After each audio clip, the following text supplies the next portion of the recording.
নমস্কার বন্ধুরা, প্রেরণা বাংলা মোটিভেশন চ্যানেলের আজকের পর্বে সবাইকে আমন্ত্রণ।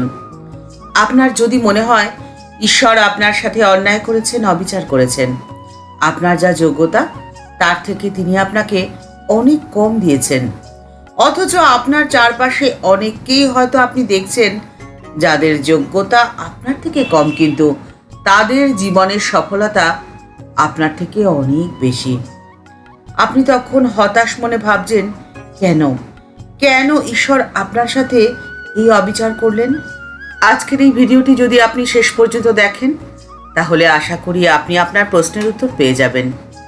জাগতিক নিয়মে সফলতা আর ব্যর্থতা এটি বিচার করা আপনার কাজ নয়, কারণ ঈশ্বরের বিচার আপনি করতে পারবেন না। ঈশ্বরের বিচার সকলের জন্যে সমান, কারণ তিনি তো সকলের। আপনি আপনার মনের হতাশা যদি দূর করতে চান, তাহলে আপনি একটি কাজ করতে পারেন। আপনি আপনার দৃষ্টিভঙ্গি পরিবর্তন করতে পারেন। আপনি যদি আপনার দৃষ্টিভঙ্গি পরিবর্তন করেন, তাহলে আপনি বুঝতে পারবেন যে ঈশ্বর আপনাকে অনেক কিছু দিয়েছেন, যা অন্যের বেলায় অপ্রতুল।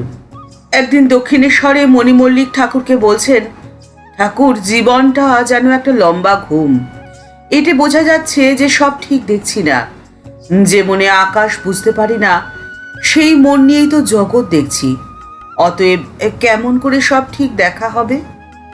ঠাকুর উত্তরে বলছেন, আর একরকম আছে, আকাশকে তো আমরা ঠিক দেখছি না, বোধ হয় যেন মাটিতে লোটাচ্ছে। ঠিক তেমনই কেমন করে তোমরা মানুষ ঠিক দেখবে, কারণ মনের ভেতরেই তো বিকার। অন্যের সফলতা বা সচ্ছল জীবন যদি আপনি দেখেন, তাহলে তার সাথে সাথে আপনাকে হিসেব কষতে হবে তাদের ব্যথা বেদনা, তাদের স্যাক্রিফাইসের। তখন আপনার মনে হবে যে আপনি কত ভাগ্যবান। অনেকের কাছেই হয়তো কোটি টাকার ঘর রয়েছে, কিন্তু সেই ঘরে নেই কোনো শান্তি। দামি সেগুন কাঠের খাট রয়েছে, কিন্তু তার সাথে রয়েছে নিদ্রাহীন রজনী। শ্রী শ্রী মায়ের দক্ষিণেশ্বরের নহবতে বসবাসকালীন জীবন ছিল নানান অসুবিধায় পরিপূর্ণ। মা ছিলেন গ্রামের মেয়ে, কিন্তু নহবতের ওই ছোট্ট ঘরে দিন রাত্রি বন্দি থাকা যে কি কষ্টকর কাজ ছিল, তা সহজেই সকলেই অনুমান করতে পারে। কিন্তু মায়ের ছিল আশ্চর্য সহ্য শক্তি। তিনি পরে বলেছিলেন, তবু আর কোনো কষ্ট জানিনি, কেবল যা শৌচে যাওয়ার একটু কষ্ট ছিল। দিনের বেলায় দরকার হলে রাত্রে যেতে পারতুম, গঙ্গার ধারে অন্ধকারে।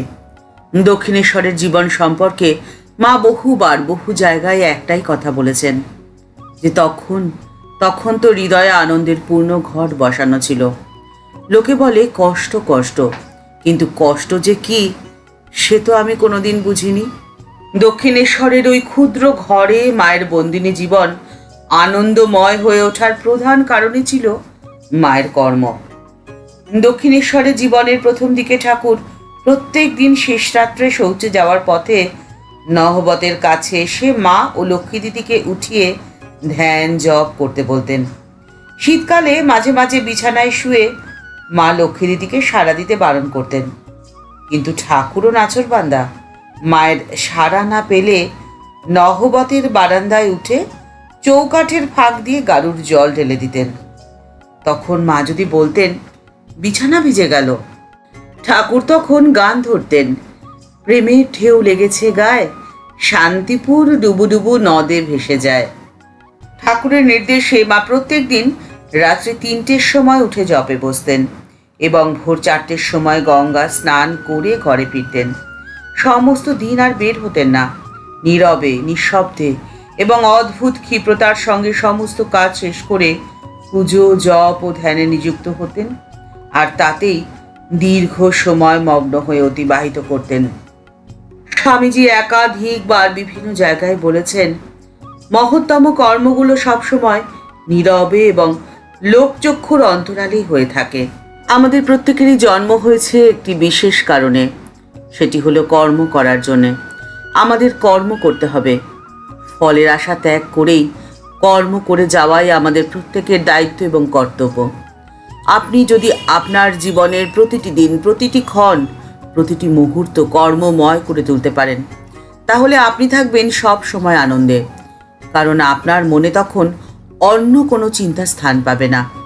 ঠাকুর মা ও স্বামীজির চরণে প্রণাম জানিয়ে আজকের পর্ব এই পর্যন্তই। দেখা হচ্ছে পরের পর্বে। ভিডিওটি যদি ভালো লেগে থাকে তাহলে তা শেয়ার করার অনুরোধ রইল। আর এই চ্যানেলটি ভালোবেসে যারা এই পরিবারের সদস্য হয়ে গেছেন তাদের জানাই ভালোবাসা, শ্রদ্ধা ও প্রণাম। আর যারা এখনও এই চ্যানেলটি সাবস্ক্রাইব করেনি তাদের কাছে বিনীত অনুরোধ রইল চ্যানেলটি সাবস্ক্রাইব করে বেল বাটনটা ক্লিক করে দিয়ে অল বাটনটিতে ক্লিক করে দেওয়ার জন্যে। তাহলে এই চ্যানেলে ভিডিও আপলোড হওয়ার সাথে সাথে আপনার কাছে নোটিফিকেশন চলে যাবে। সবাই ভালো থাকবেন, সুস্থ থাকবেন। নমস্কার।